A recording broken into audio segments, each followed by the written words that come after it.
নমস্কার, tribe TV Bangla সকলকে স্বাগত। এই মুহূর্তে ঠিক ঘড়ি কাটা সন্ধ্যে 7টা মানে আপনারা জানেন এক কথায় অঞ্জনের সঙ্গে স্পেশাল শো।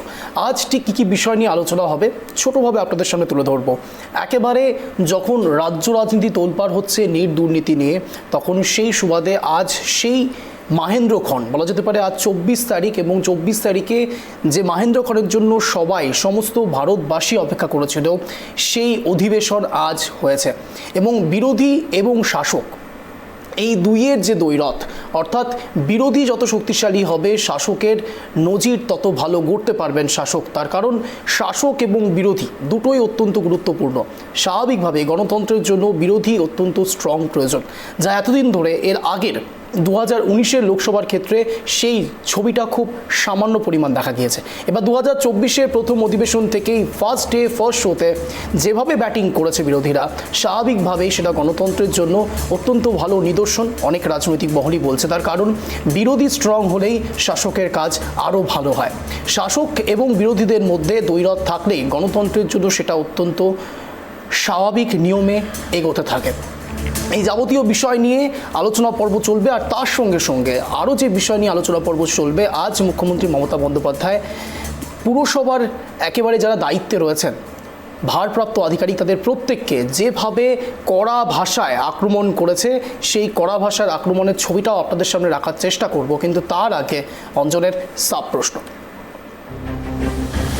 আমার প্রথম প্রশ্ন, first day first show cinema এখনও বাকি, বিরোধীদের অধিবেশন সংগ্রাম শক্ত গণতন্ত্রের নজির। আমার দ্বিতীয় প্রশ্ন,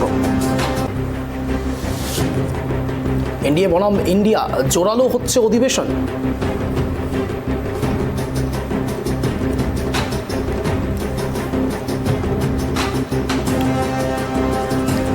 আমার তৃতীয় প্রশ্ন, সংবিধান বাঁচানোর লড়াই চলছে, সত্যি কি সংবিধান সংকটে?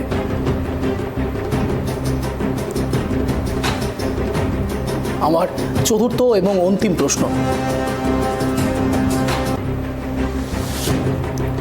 পুরসভাকে ধুয়ে সাফ মুখ্যমন্ত্রীর গাফিলতির শিকার। এই যাবতীয় বিষয় নিয়ে অ্যানালিসিস পর্ব চলবে, আলোচনা পর্ব চলবে, কিন্তু তার আগে রাখবো এক বিশেষ প্রতিবেদন, তারপর আসছি বিশদ আলোচনায়।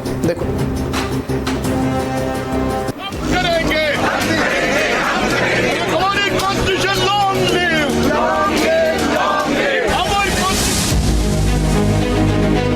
অষ্টাদশ লোকসভা অধিবেশনের শুরুতেই রণংদেহী মেজাজে বিরোধী শিবির, প্রোটেম স্পিকার ঘিরে 18তম লোকসভার প্রথম অধিবেশন উত্তাল। এদিন সোমবার থেকে শুরু হয়েছে লোকসভার অধিবেশন। আগামী 26 জুন স্পিকার নির্বাচনের আগে আজ প্রোটেম স্পিকারের পদে ভর্তৃহরি মহতাবকে নিযুক্ত করা হয়েছে। তবে এই ভর্তৃহরিকে প্রোটেম স্পিকার করা নিয়ে তুঙ্গে বিতর্ক। যতক্ষণ না নতুন স্পিকার নির্বাচিত হচ্ছেন ততক্ষণ ভর্তৃহরির দায়িত্ব সামলাবেন। এদিকে বিরোধীরা ভর্তৃহরির এই দায়িত্বপ্রাপ্ত নিয়েই প্রশ্ন তুললেন।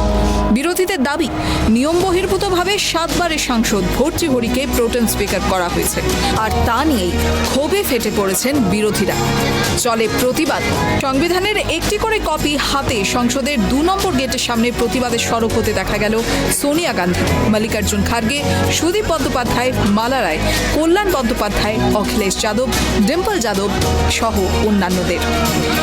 একদিকে যখন সংসদ ভবনে লোকসভার নেতা এবং সাংসদ হিসেবে শপথ নিচ্ছিলেন নরেন্দ্র মোদী এবং তার মন্ত্রিসভার সদস্যরা, তো অন্যদিকে তখন সংবিধান হাতে সরব বিরোধীরা। প্রোটেম স্পিকার নির্বাচনে প্রথা ভঙ্গ করেছে এনডিএ সরকার, এই অভিযোগের ভিত্তিতেই চলছে প্রতিবাদ। তৃণমূল কংগ্রেসের সাংসদ কল্যাণ বন্দ্যোপাধ্যায় বলেন, আমরা প্রতিবাদ করছি কারণ সংবিধানের বিধি লঙ্ঘন করা হয়েছে। যেখানে প্রোটেম স্পিকার নির্বাচন করা হয়েছে তাতে সংবিধানের অবমাননা হয়েছে। We are here, we are protesting because the provisions of the Constitution have been violated by Narendra Modi government. The way the Protem Speaker has been appointed is a clear violation of the constitutional provision and clear violation of the earlier precedences. There are some other neat issues. These are all the issues are there. They are violating the Constitution. If the things what have been cropped up, the present minister, education minister, was earlier education minister. He should take the responsibility and resign from the post itself. আগেও এমনটা ঘটেছে। সৌগত রায় বলেন, সংবিধান হত্যার চেষ্টা করেছে BJP, আমরা তার প্রতিবাদ করছি। नहीं, we are opposing BJP's efforts to destroy the constitution, to amend it beyond recognition.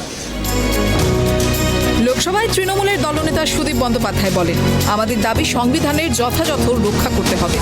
Bharat এবং বাংলাদেশের মধ্যে চুক্তি হল, অথচ তা পশ্চিমবঙ্গ সরকারকে জানানো হয়নি। সব সিদ্ধান্ত একতরফা নেওয়া হচ্ছে। অষ্টাদশ লোকসভার প্রথম দিন থেকেই সংবিধান রক্ষা আমাদের একমাত্র কর্তব্য। देश का संविधान को रक्षा करना, यूनिफॉर्म सिविल कोड चले आएंगे। कभी सेकुलरिज्म संविधान में रहे कि ना रहे हम लोग नहीं पता है। हमारे भारत बांग्लादेश में एग्रीमेंट होते हैं, वो पश्चिम बंगाल के सरकार को बुलाते नहीं, एक तरफा सब कुछ कर लेते हैं। तो हम लोग चाहते हैं कि देश का संविधान की भीत मजबूती से रहे। इंडियन कॉन्स्टिट्यूशन बहुत कष्ट में ये हम लोग अर्जित किया, इसको रक्षा करना ये अष्टादश लोकसभा का पहले दिन से हम लोग सरकार को एक दिशा दिखाने के लिए आज ये कर्मसूची में भाग लिया।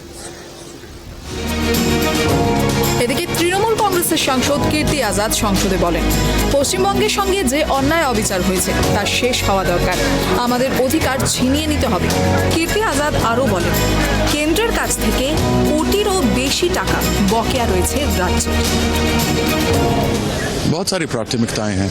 जो अन्याय पश्चिम बंगाल के साथ हुआ है उस अन्याय को खत्म करना है और जो हमारा अधिकार है वो हमें मिलना चाहिए।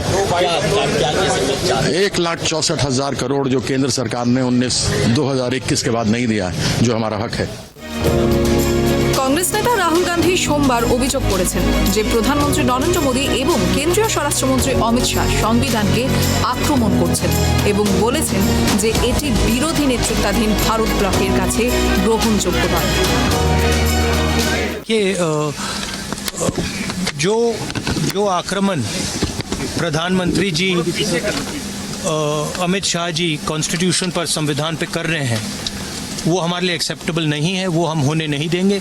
इसीलिए हमने कॉन्स्टिट्यूशन ओथ लेते हुए हमने कॉन्स्टिट्यूशन पकड़ा था। धन्यवाद। संदेश जाएगा, हमारा संदेश जा रहा है, हिंदुस्तान के कॉन्स्टिट्यूशन को कोई शक्ति नहीं छू सकती है। धन्यवाद। কংগ্রেসের সভাপতি মল্লিকার্জুন খার্গে বলেন, মোদীজি সংবিধান ধ্বংস করছেন, তাই ইন্ডিয়া জোটের সমস্ত নেতারা পথে নেমে প্রতিবাদে সরব হয়েছেন। এখানে একটি গান্ধী মূর্তি ছিল, সমস্ত গণতান্ত্রিক নিয়ম ভেঙে ফেলেছে এরা।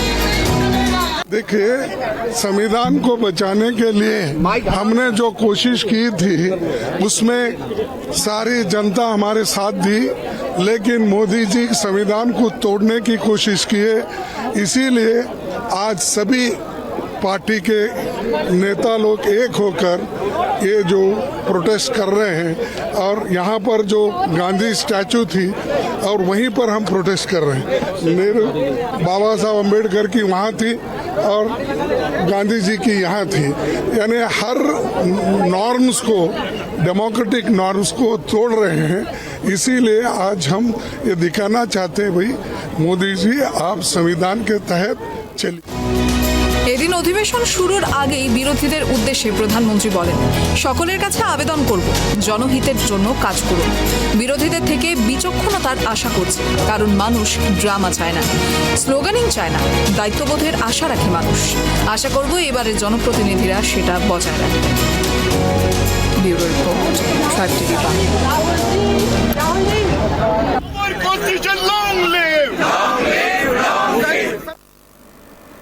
ছবিটা আপনাদের বোঝানোর চেষ্টা করলাম। আজ একেবারে প্রথম দিনেই অধিবেশনের যা তাপ উত্তাপ দেখা যাচ্ছে, তা গণতন্ত্রের জন্য কি সত্যিই ভালো নজির তৈরি করবে? সত্যিই কি বিরোধী শক্তিশালী হলে গণতন্ত্র আরও বেশি শক্তিশালী হবে? জানার চেষ্টা করবো। এই মুহূর্তে রয়েছে আমাদের সঙ্গে যে গেস্টরা যারা রয়েছেন আমাদের সঙ্গে ইতিমধ্যে প্যানেলে, তাদের সঙ্গে আলোচনা পর্বে আসবো। আমাদের সঙ্গে ইতিমধ্যে জুড়ে গিয়েছেন রোহি রায়, বিজেপি সমর্থক, জুড়ে গিয়েছেন লিপিকা ঘোষ, কংগ্রেস সমর্থক, জুড়ে গিয়েছেন জয়দেব ঘর, রাজনৈতিক বিশ্লেষক। আপনাদের তিনজনকেই স্বাগত ট্রাই টিভি বাংলায় এক কথা অঞ্জনের শোতে। প্রথমেই ক্ষমা প্রার্থী, আমার শরীর একটু খারাপ রয়েছে, একটু অ্যাডজাস্ট করবেন। আমার প্রথম প্রশ্নই থাকবে রহিবাবুর কাছে। রহিবাবু, এবার কি রাজ্য তার বকেয়া টাকাগুলো ফেরত পাবে? আনমিউট করুন প্লিজ। সরকার স্টাফ আমি আনমিউট হয়ে রয়েছি। হ্যাঁ হ্যাঁ বলুন বলুন। হ্যাঁ, দেখুন, রাজ্য সরকারকে এর আগেও আমাদের যখন সরকার ছিল 17 লোকসভার সময়ও তৎকালীন পঞ্চায়েত মন্ত্রী আপনার সাধ্বী নিরঞ্জন জ্যোতি তিনিও স্পষ্ট জানিয়ে দিয়েছিলেন রাজ্য সরকার যেভাবে টাকা ব্যয় করছে, ওরা আবাস যোজনার টাকা নিয়ে তৃণমূলের পার্টি অফিস বানাচ্ছে, আইসিডিএস সেন্টার তৈরি করছে। আমাদের বিষ্ণুপুরের সাংসদ সৌমিত্র খাঁ সেখানে গেছেন, দেখছি আইসিডিএস সেন্টারের ভেতরে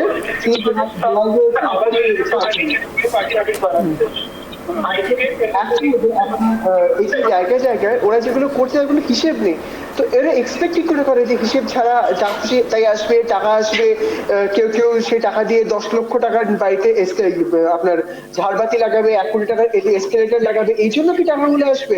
জলপাইগুড়িতে টাকা দেওয়া হয়েছিল পঞ্চায়েত উন্নয়নের জন্য, 25 লক্ষ টাকা নষ্ট হয়ে গেল। পঞ্চায়েতের ওখানে প্রধান বলছে যে টাকা দিয়ে নাকি আপনার ছাগলের টাকাটা খেয়ে নিয়েছে, মানে গাছ লাগিয়েছিল ছাগলের সেটা খেয়ে নিয়েছে। আর এরা বড় বড় কথা বলছে সংবিধান নষ্ট হয়ে গেল, সংবিধান শেষ হয়ে গেল। কিসের সংবিধানের কথা বলছে? মানে একটা ড্রামার একটা লিমিট থাকে। আর সুদীপ বন্দ্যোপাধ্যায় বলছে যে ইউসিসি ইউনিফর্ম সিভিল কোড তার নাকি সংবিধানের কোনো প্রাবধানই নেই, আর্টিকেল 44। এটা গান্ধিয়ান প্রিন্সিপালস এর মধ্যে পড়ে, directive principles of state policy, article 44। আমি তো সত্যি জানতাম না যে সংবিধানে ইউসিসির কোনো বক্তব্যই নেই। সুদীপ বন্দ্যোপাধ্যায় প্রথম জানালেন। আজকে কীর্তি আজাদ, মাফ করবেন, ভাগবত আজাদ ওনার বাবার নাম ভুল করে মুখ দিয়ে বেরিয়ে গেল, কারণ ওনাকে দেখলে ওনার বাবার কথা মনে পড়ে যায়। উনি আজকে খুব বাঙালিদের জন্য কথা বলছিলেন। ওনার বাবা যখন বিহারের মুখ্যমন্ত্রী ছিলেন 50,000 বাঙালিকে বিহার থেকে তাড়ানো হয়েছিল। উনি নিজের বাবার কাজের জন্য ক্ষমা চাইবেন। তাৎপর্যপূর্ণ ব্যাপার, আজকের দিনে দাঁড়িয়ে 1975-এ আপনার এমার্জেন্সি লাগু করা হয়, সেখানে আপনার কনস্টিটিউশনাল প্রভিশন সমস্ত শেষ করে দেওয়া হয়, 74th অ্যামেন্ডমেন্ট অ্যাক্ট করে ভারতের ফান্ডামেন্টাল রাইটস, মৌলিক অধিকার সমস্ত শেষ করে দেয়। এবং সেই পরিবার, যে পরিবার খুব বড় বড় কথা বলে, তাদের প্রতিনিধিরা যারা পারিবারিক সূত্রেই প্রতিনিধি হয়েছে, তারা আজকে সংবিধান সম্বন্ধে বড় বড় কথা বলছেন। কি তাদের চাই, কি চাহিদা কেউ জানে না। আবার যখন মল্লিকার্জুন খাড়গে কথা বলছেন, পিছনে দাঁড়িয়ে কে রয়েছে? ডিএমকে প্রতিনিধিরা, আর তারা কথা বলছেন মল্লিকার্জুন খাড়গের কথা অনুযায়ী মহাত্মা গান্ধীর সামনে। মহাত্মা গান্ধী সবসময় অ্যালকোহল, যে কোনো ধরনের মদ সামগ্রীর উনি বিরোধী ছিলেন। সেই জায়গায় দাঁড়িয়ে ডিএমকে আজকে সরকার চালাচ্ছে তামিলনাড়ুতে 50 জন মারা গেল শুধুমাত্র বিষাক্ত মদ খেয়ে। আর তারা মহাত্মা গান্ধীর সামনে দাঁড়িয়ে বড় বড় কথা বলছে। কংগ্রেস আর সিপিএম একসাথে দাঁড়িয়ে, কংগ্রেস আর তৃণমূল একসাথে দাঁড়িয়ে আছে, দাঁড়িয়ে বলছে মানুষের ন্যায় অধিকার রক্ষা করবে। আমাদের ভোট পরবর্তী হিংসায় প্রথম কি খুন হয়েছিল এ রাজ্যে জানেন? আজমল শেখ, মানিকচকের একজন বাসিন্দা, তিনি কংগ্রেস কর্মী, এবং কংগ্রেস বলছে তৃণমূল হত্যা করেছে। এ রাজ্যে দাঁড়িয়ে কংগ্রেস বলছে তৃণমূল হত্যা করেছে। মানুষের সাংবিধানিক ব্যাপার আছে না, article 21, right to life and liberty, সেটা নষ্ট করে দিচ্ছে এ রাজ্যে। আবার দিল্লিতে গিয়ে এরা একে অপরের হাত ধরছে যে সাংবিধানিক পরিকাঠামো রক্ষা করবে বলে। মানে কি ধরনের ড্রামা চলছে এটা? আর বিরোধীরা শক্তিশালী হওয়া মানে হলো বিরোধীদের প্রোডাক্টিভ স্বর মানুষের কাছে আসবে। শুধু চিল্লাচিল্লি করে দিল্লিতে 4 তারিখ পর্যন্ত জোট ছিল আম আদমি পার্টির সাথে, 5 তারিখে আবার আম আদমি পার্টির বিরোধিতা শুরু করে দিল। পশ্চিমবঙ্গে সিপিএম এবং কংগ্রেস একে অপরের হাত ধরে বলছে আমরা গণতন্ত্র রক্ষা করবো, সেকুলারিজম রক্ষা করবো। আবার কেরলে গিয়ে উল্টো সুর গাইছে। তো এইগুলো এগুলো যে সব মানছি। আপনি যা বলছেন হিপোক্রেসির কথা বললেন, আপনি অনেকগুলো তথ্যও দিলেন, ইতিহাস মনে করানোর চেষ্টা করলেন। আমার প্রশ্ন একটা জায়গাতেই ছিল, রাজ্য কি তার বকেয়া টাকাটা ফিরে পাবে? হ্যাঁ আর নাতে একটু অ্যান্সার। হিসাব দাও টাকা নাও, হিসাব দাও টাকা নাও, হিসেব দাও টাকা নাও। আমি একেবারে সরাসরি চলে যাবো জয়দেব বাবুর কাছে। জয়দেব বাবু, আপনি রয়েছেন আমাদের সঙ্গে ইতিমধ্যে। যে ইস্যু নিয়ে আপনি অনেকবার রাজনৈতিক অ্যানালিস্ট হিসাবে অনেক জায়গাতে বলেছেন, আমাদের শোতেও বলেছেন একটা কথা, যে এই যে বকেয়া আটকে রাখা, এই বকেয়া আটকে রাখার জন্য বিজেপির পারফরমেন্স লেভেলের দিকে একটা নেগেটিভ সাইন কিন্তু পড়েছে, এটা বলা বাহুল্য। তার কারণ ইতিমধ্যে 2019-এর যদি প্রেক্ষাপট দেখা যায়, 2024-এর প্রেক্ষাপট দেখা যায়, তাহলে সেক্ষেত্রে আসন যে সংখ্যা, সেই আসন সংখ্যার ক্ষেত্রে কিন্তু একটা বিস্তর পার্থক্য তৈরি হয়েছে। সেই ক্ষেত্রে এবারও একই কথা তারা বলছেন যে হিসেব দাও টাকা নাও। জয়দেব বাবু।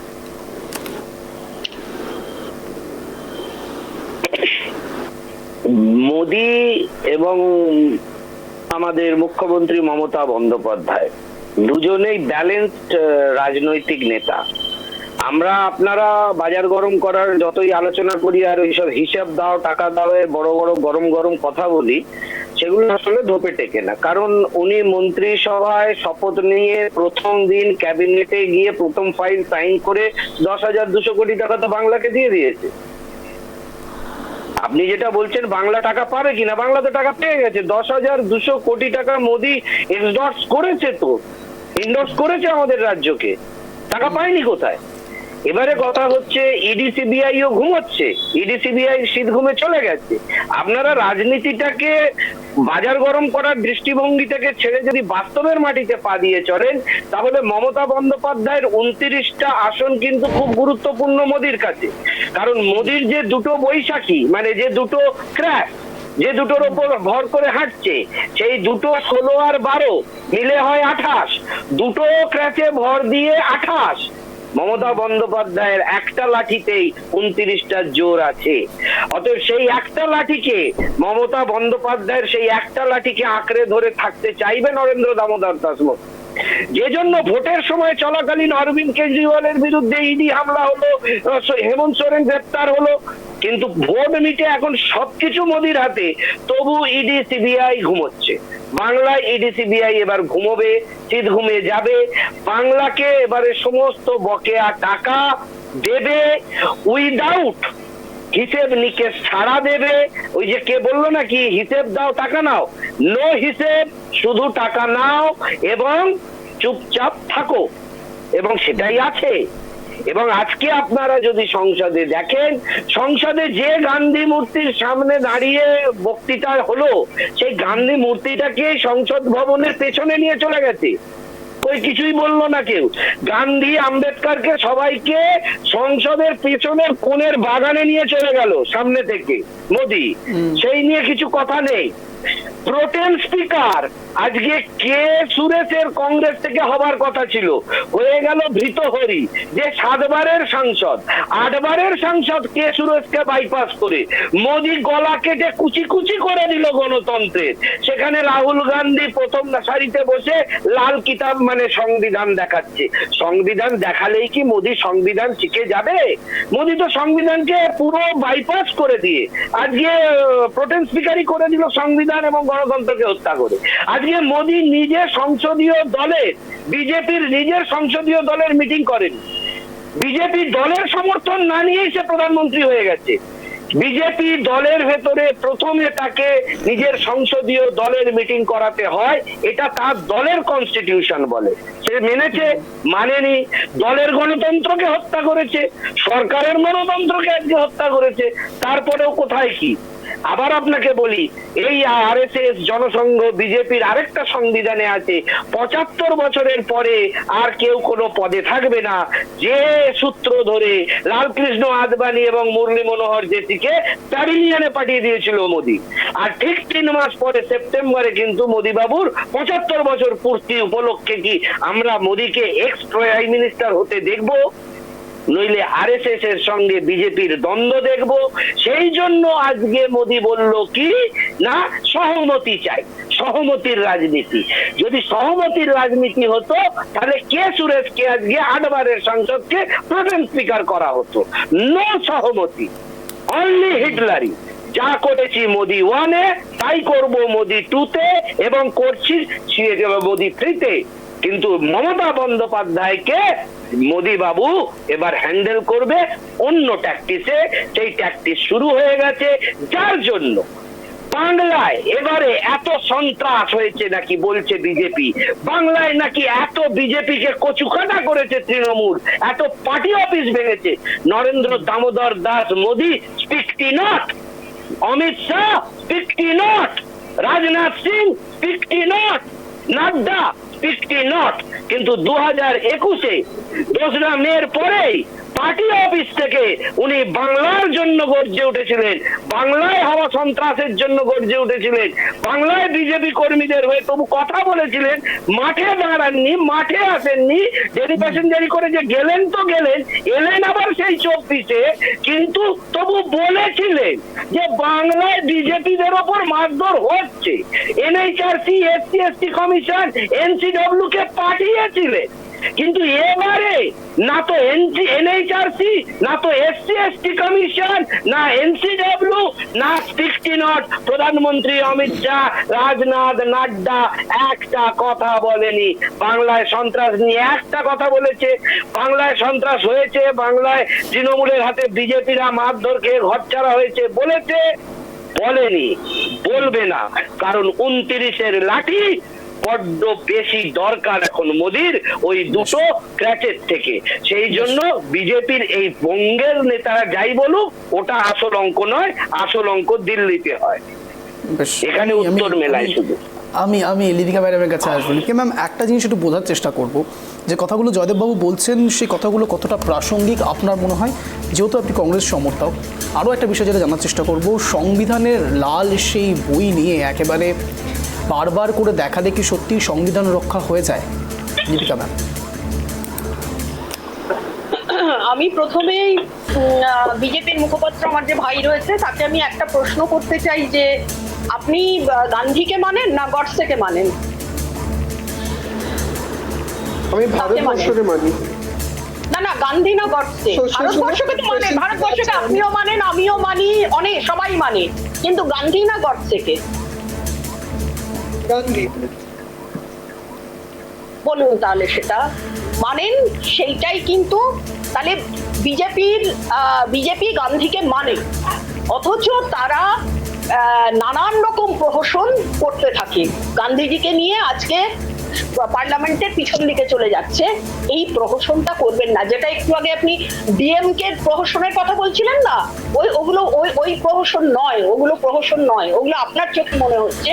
তাহলে মানতে হবে, যেটা মানবেন সেটা স্পষ্ট গলায় বলবেন, সেটাকেই স্পষ্ট গলায় বলতে হবে। আচ্ছা, দ্বিতীয়ত আরেকটা কথা বলছি আমি, জয়দেবদা যে কথাগুলো বললেন, আমি কংগ্রেসের পোস্টে থেকে আমার পক্ষে বলা অনেক কিছু অনেক সময় সমস্যা হয়, কিন্তু কতগুলো জিনিস না বলে পারছি না, যেটা ওনার কথা মেনে নিয়েই আমি বলছি। আজকে আপনি চিন্তা করুন না, হেমন্ত সোরেনকে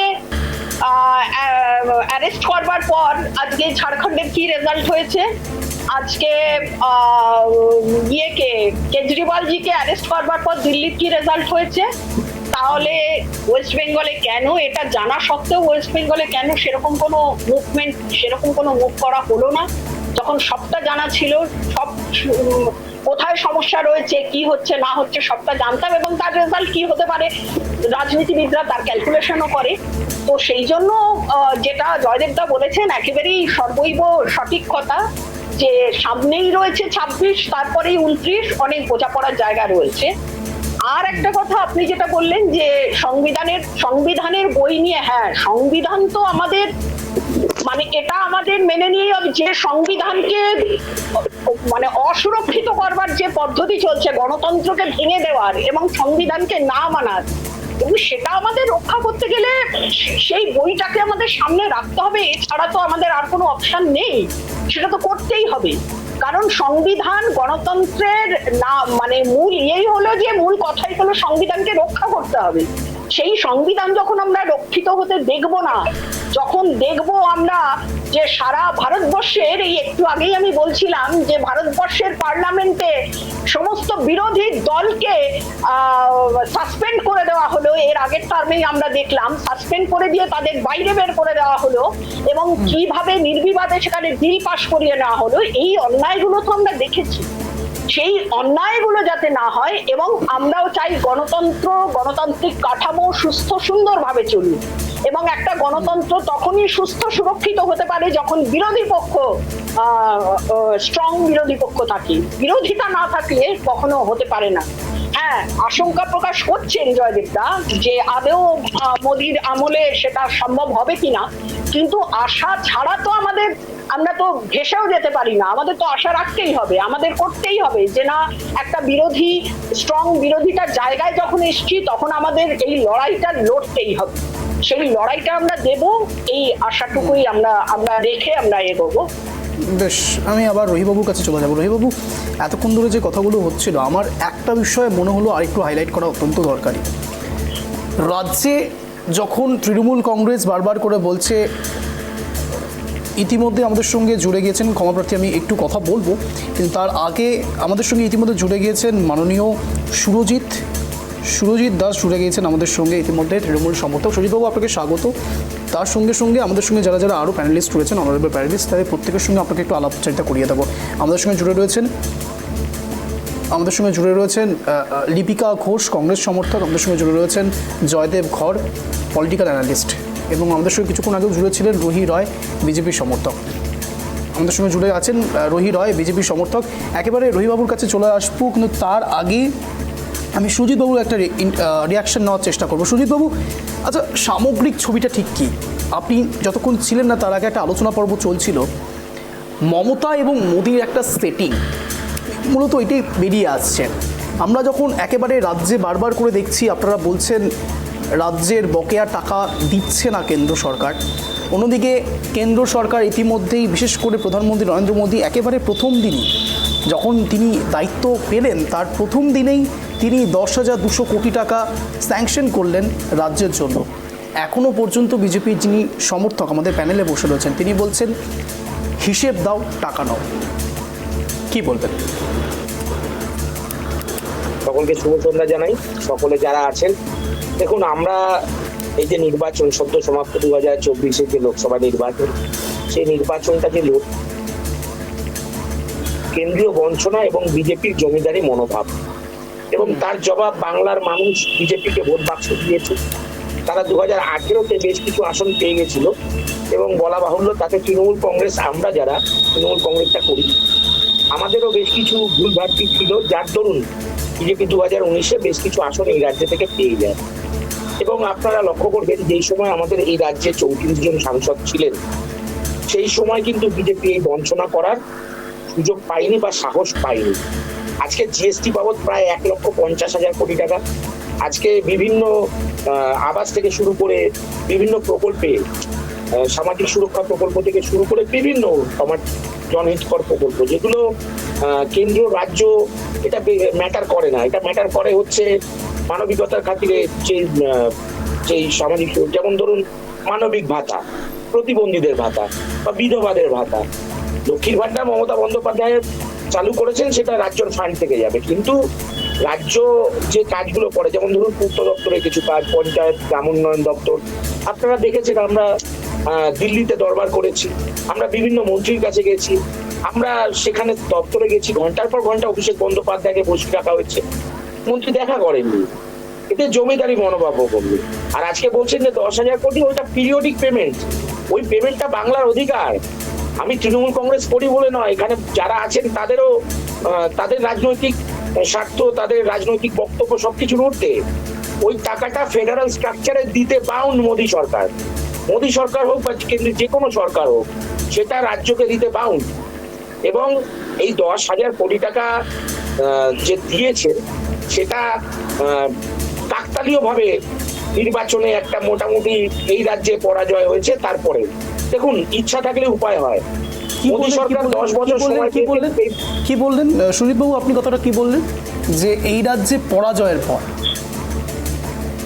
এই রাজ্যে পরাজয়ের পর, অবশ্যই এই রাজ্যে পরাজয়ের পর কাকতালীয় ভাবে,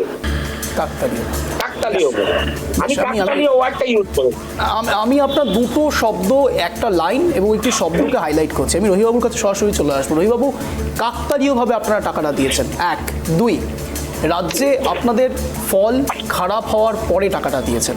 রহিবাবু, মমতা মোদি সেটিং, এই তথ্যটাকে আপনি কিভাবে বিশ্লেষণ করবেন? দেখুন, ইংরেজিতে একটা লাইন আছে, when you can't convince, confuse। আপনি যখন মানুষকে বোঝাতে পারছেন না, তখন মানুষকে কনফিউজ করে দিন।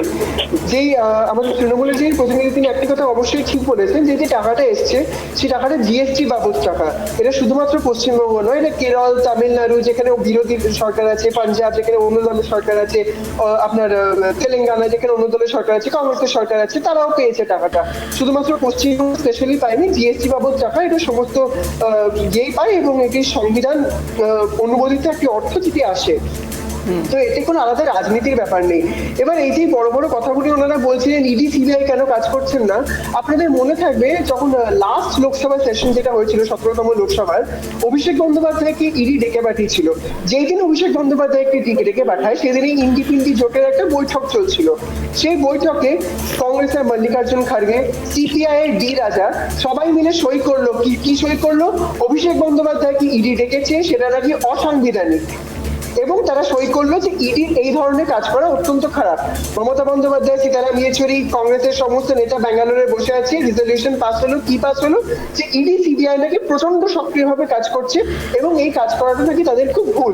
এইদিকে আজকে এখানে দাঁড়িয়ে কংগ্রেসের প্রতিনিধি বলছেন যে ইডি সিবিআই কেন গ্রেফতার করছে না, ইডি সিবিআই কেন কাজ করছে না। আমরা কোনো রাজনৈতিক ফায়দা দেখার জন্য গ্রেফতার করি না। আর আজকে আপনারা দাঁড়িয়ে যে অরবিন্দ কেজরিওয়ালের সম্পর্কে বলছেন, আচ্ছা আচ্ছা, বেশ বেশ বেশ, রবিবাবু আপনারা বলছেন কোনো রকম রাজনৈতিক ফায়দার জন্য আপনারা অ্যারেস্ট করেন না, গ্রেপ্তার করেন না। তার মানে কি আপনারা এটা বলতে চাইছেন অভিষেক ব্যানার্জি থেকে শুরু করে মুখ্যমন্ত্রী মমতা বন্দ্যোপাধ্যায় এবং যারা তাদের সাঙ্গপাঙ্গ রয়েছে তারা একেবারে দুর্নীতিপরায়ণ নয়? আপনি কি এটাকে সার্টিফিকেট দিতে চাইছেন? আমি কখনোই সেটা বলিনি। এটা তদন্ত সাপেক্ষ। ওনাদের বিরুদ্ধে অভিযোগ, আমি অভিষেক বন্দ্যোপাধ্যায়ের বিরুদ্ধে অভিযোগ এসছে, তদন্ত হচ্ছে। যেদিন আমি অবশ্যই পশ্চিমবঙ্গের সাধারণ মানুষ আমি এটাই চাইবো যে তদন্ত যত দ্রুত সম্ভব শেষ হোক। কিন্তু হ্যাঁ, at the end of the day এটা সেন্ট্রাল গভর্নমেন্ট এজেন্সি, এটা যতটা পলিটিক্স মুক্ত হবে এবং যতটা পলিটিক্স মুক্ত হয়ে নিউট্রালি কাজ করবে তত দেশের গণতন্ত্রের জন্যই ভালো। এবং আমি অত্যন্ত কনফিডেন্ট যে তারা এইভাবেই কাজ করছে। যখন অরবিন্দ কেজরিওয়ালকে অ্যারেস্ট করা হয়েছিল তার শীষ মহলের জন্য, তখন রাজনীতি আসেনি, কারণ কংগ্রেস আজকে ওনার বিরোধিতা করছেন। আবার ঝাড়খণ্ডে যখন অ্যারেস্ট করা হলো, একটা জিনিস আমাকে একটা জিনিস একটু বোঝান রবিবাবু, আমাদের দর্শকদের জন্য অনেকটা হেল্পফুল হবে। একটা জিনিস একটু বোঝান, ঝাড়খণ্ডে হেমন্ত সোরেন, দিল্লিতে অরবিন্দ কেজরিওয়াল এবং একেবারে বাংলায় মুখ্যমন্ত্রী মমতা বন্দ্যোপাধ্যায়, ওই দুইজন যারা রয়েছেন, যারা অনারেবল মুখ্যমন্ত্রী বিভিন্ন রাজ্যের, তারা কি একটু কম কম্পিট করছে আপনাদের সঙ্গে তুলনামূলকভাবে? মুখ্যমন্ত্রী মমতা বন্দ্যোপাধ্যায় থেকে আপনাদের একটু বেশি জরুরি, তাই জন্য তার উপর স্টেপটা কম, আর তাদেরকে একটু কম জরুরি, তাই জন্য তাদের উপর স্টেপটা বেশি?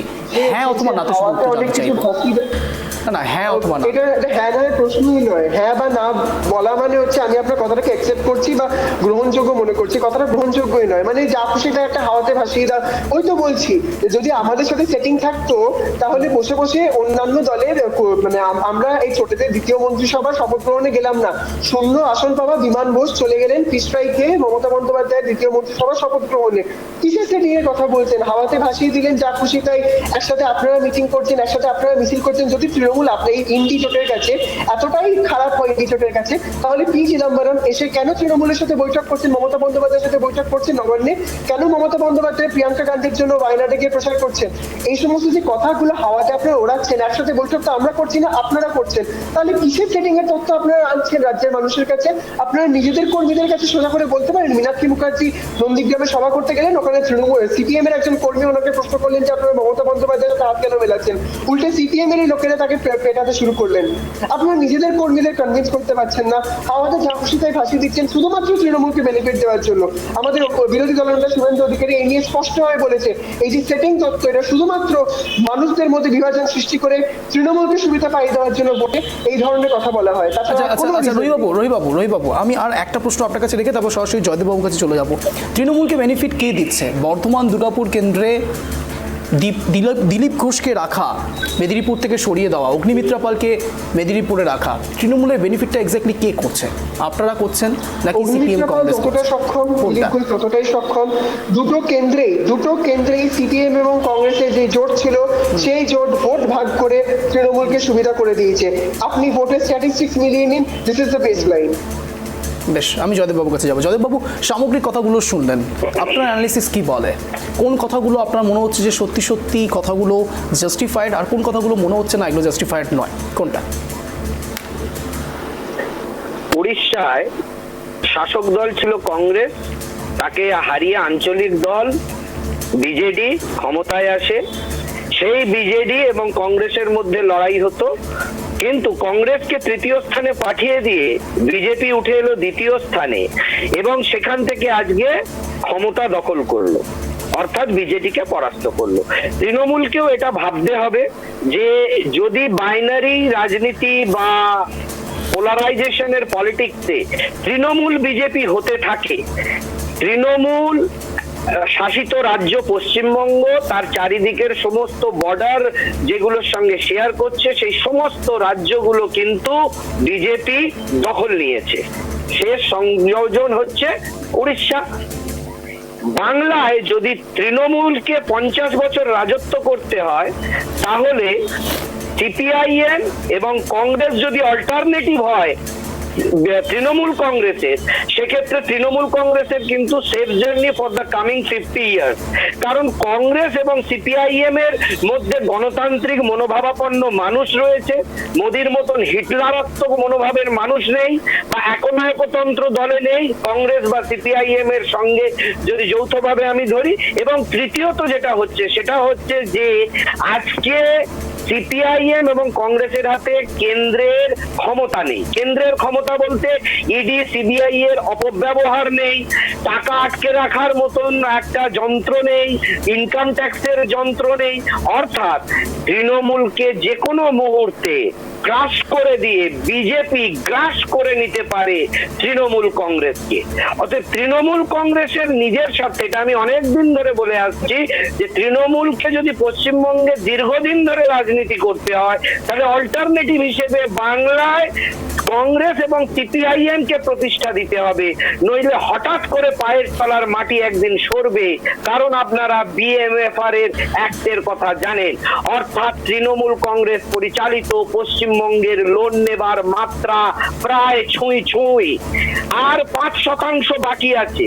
সেই 5%-এর পরে আর লোন নিতে পারবে না পশ্চিমবঙ্গ, আর্থিকভাবে দেউলিয়া হয়ে যাবে।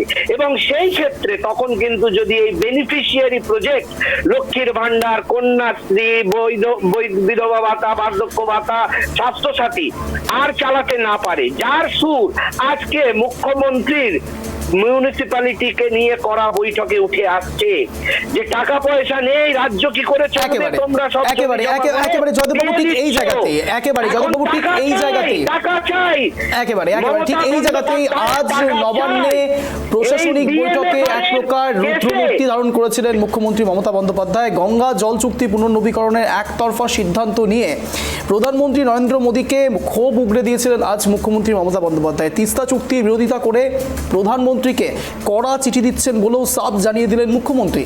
প্রসঙ্গত, প্রধানমন্ত্রী নরেন্দ্র মোদীর সঙ্গে শনিবার দিল্লিতে দ্বিপাক্ষিক বৈঠকে বসেন বাংলাদেশের প্রধানমন্ত্রী শেখ হাসিনা।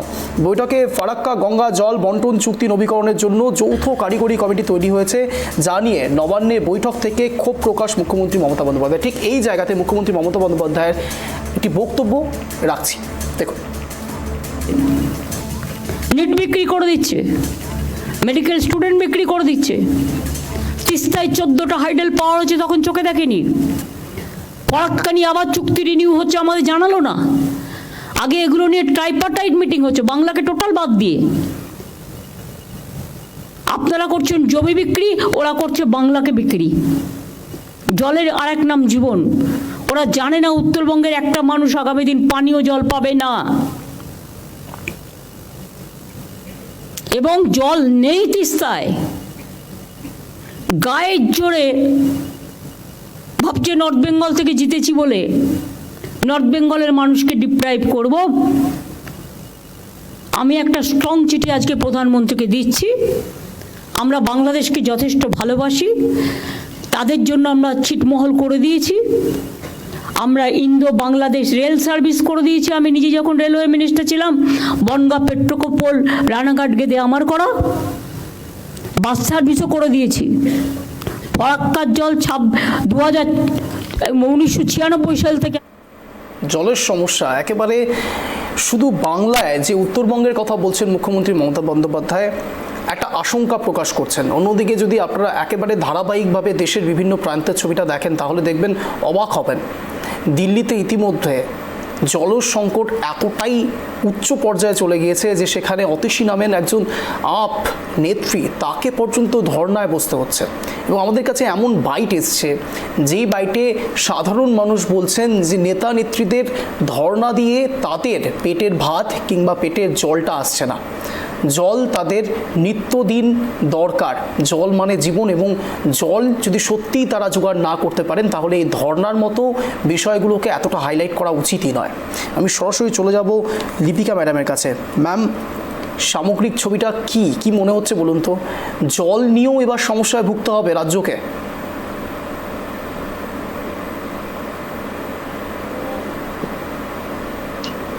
দেখুন, তিস্তা নিয়ে তো আজকের থেকে নয়, কবে থেকেই আমরা তিস্তা প্রকল্প নিয়ে এই দেখছি এই পরিস্থিতি।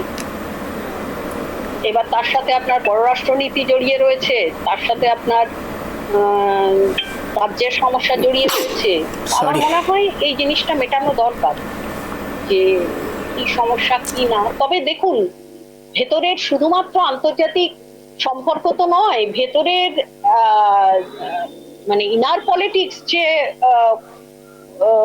যে জায়গায় আজকে লোকসভাতে যে সংখ্যাধিক্য যে জায়গাটা নিয়ে এসেছে, সেখানে কোথা থেকে কিভাবে কি হবে, কোন জায়গায় কি চাপ দেবে, যেটা একটু আগে জয়দেবদা বলছিলেন, তো সেটা খুবই মানে সেই রাজনীতিটাও ভাবতে হবে যে কোন জায়গায় কি রাজনীতি কিভাবে খেলা হচ্ছে। তো তবে এটা সত্যি আতঙ্কের বিষয়। নিজের রাজ্যকে নিজের দেশকে বঞ্চিত করে তো আর আমি কোনো কিছু করতে পারি না, অবশ্যই নয়। মানে আমার নিজের রাজ্যের মানুষগুলো জল থেকে বঞ্চিত হবে সেটা কখনো হতে পারে না। সমস্তটা ব্যবস্থা করেই যেটা করার করতে হবে। তো সেটা যতটা সুস্থভাবে সুষ্ঠুভাবে তিস্তা প্রকল্প সমাধান হয়, আমরাও সেটার দিকেই তাকিয়ে আছি। লিপিকা ম্যাডাম, যে বিষয় নিয়ে এত আলোচনা চলছে, সংবিধান বাঁচানোর লড়াই চলছে বলছেন কংগ্রেসের পক্ষ থেকে, তৃণমূল কংগ্রেসের পক্ষ থেকে, এই বিষয়ে কল্যাণ বন্দ্যোপাধ্যায় এবং সুদীপ বন্দ্যোপাধ্যায় ঠিক কি বক্তব্য রেখেছেন শোনাবো। We are testing because the provisions of the Constitution have been violated. Constitution have been violated by Narendra Modi government. The way the pro tem speaker has been appointed is a clear violation of the constitutional provision and clear violation of the earlier precedences. There are some other neat issues. These are all the issues are there. They are violating the Constitution. Even the things what have been cropped up. The present minister, education minister, was earlier education minister. He should take the responsibility and resign from the post itself.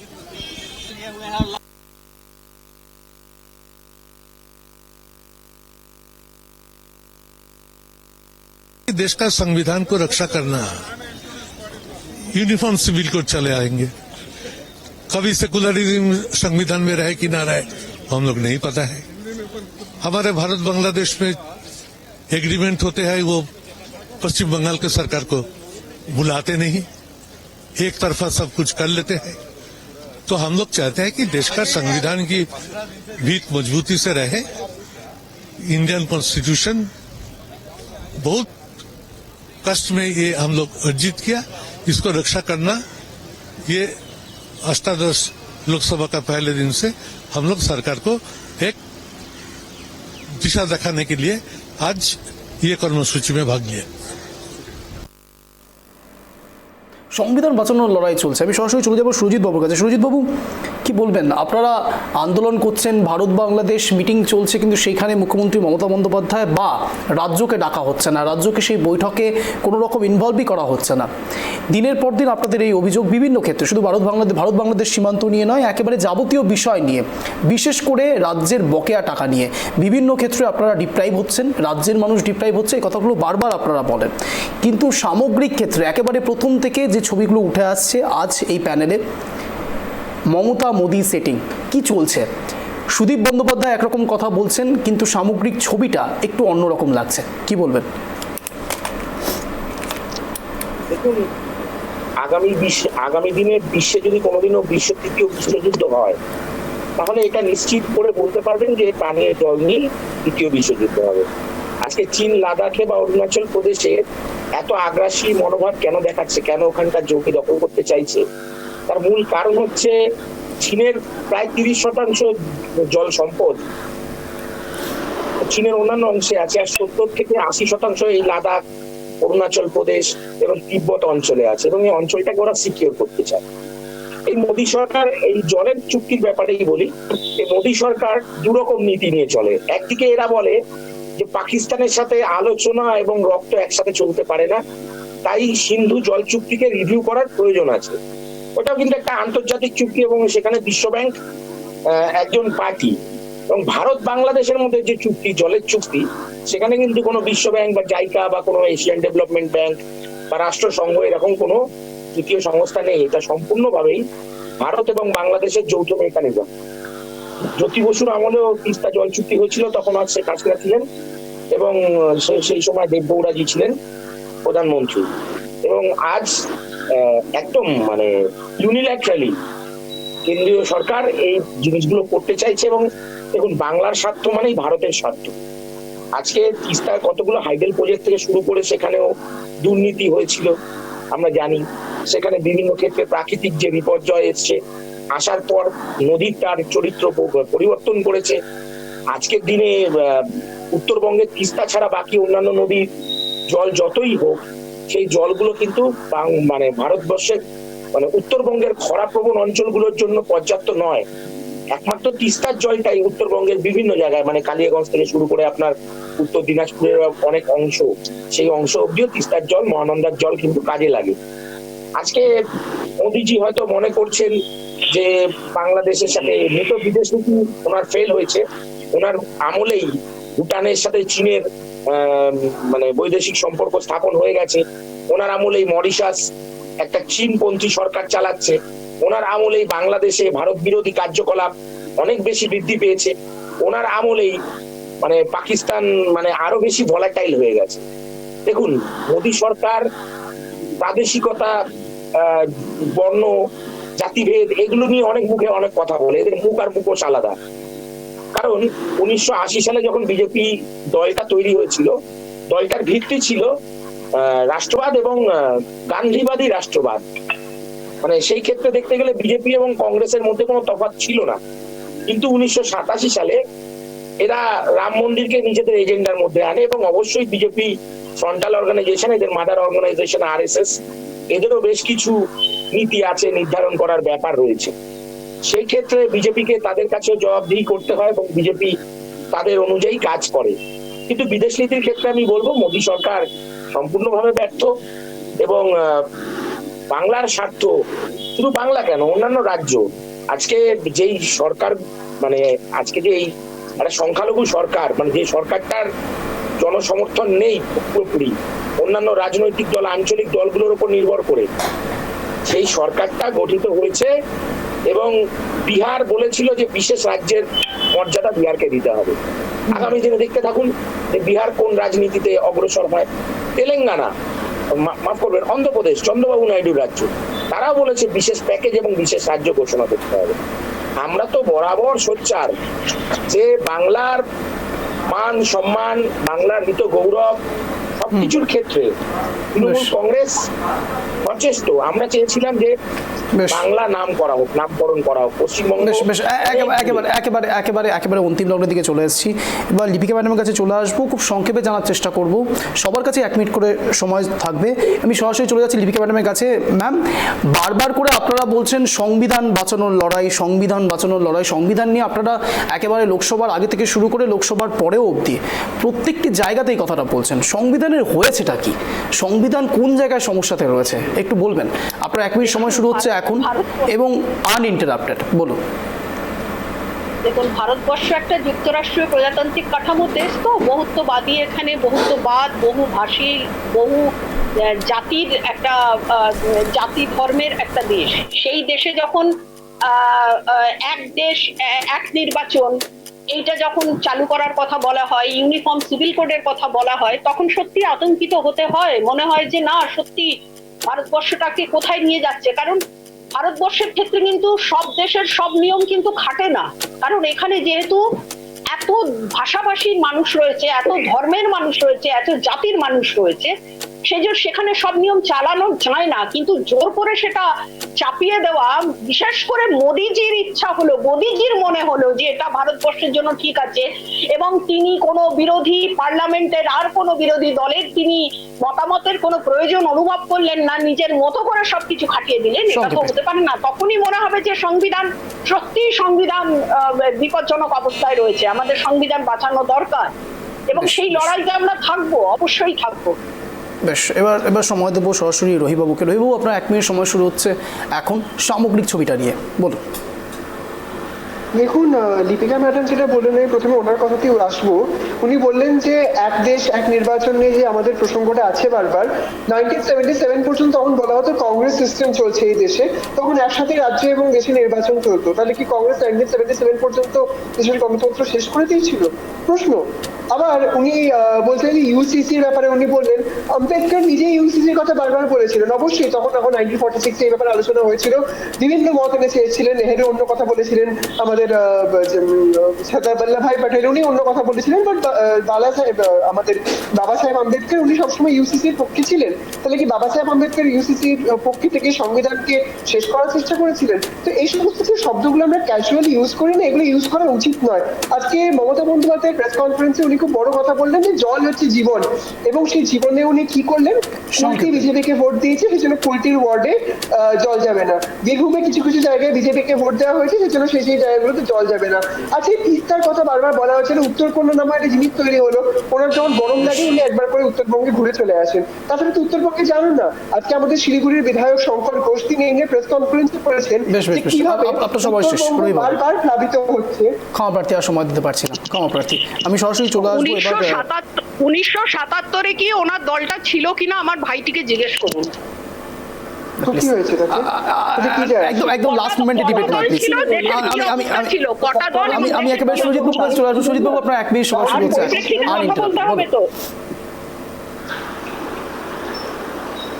Sujit বাবু, আপনার 1 minute সময় শুরু হচ্ছে এখন, বলুন। বলুন, প্রশ্নটা বলুন। সামগ্রিক ছবিটা নিয়ে আপনার কি মন্তব্য? 1 মিনিট সময় শুরু হচ্ছে এখন, বলুন। সামগ্রিক ছবিটা হলো হিটলারি প্রজাতন্ত্র, মানে হিটলারি শাসনতন্ত্র কায়েম করার অনেক চেষ্টা হয়েছিল, কিন্তু হিটলারের মন্ত্রিসভাটাও একজন ছিল যে হিটলারের বিরোধিতা করেছিল। সবাই যখন চাটুকাররা তালি বাজাচ্ছে, ওই চাটুকাররা এবার আর ফুলের তোড়া নিয়ে যেতে ভুলে গেছে। ডিক্টেটার একটু লুজ হয়েছে, মানে একটু ডিক্টেটার একটু ক্ষমতা কম পেয়েছে। আর একটু 400 পার্টটা হয়ে গেলে ডিক্টেটারশিপ 100% হয়ে যেত।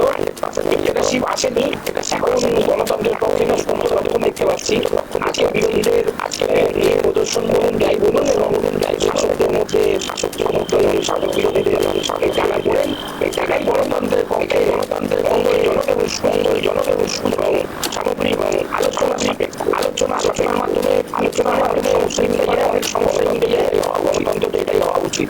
আপনি শেষ করেছেন, সরাসরি চলে যাবো একেবারে অন্তিম লগ্নে।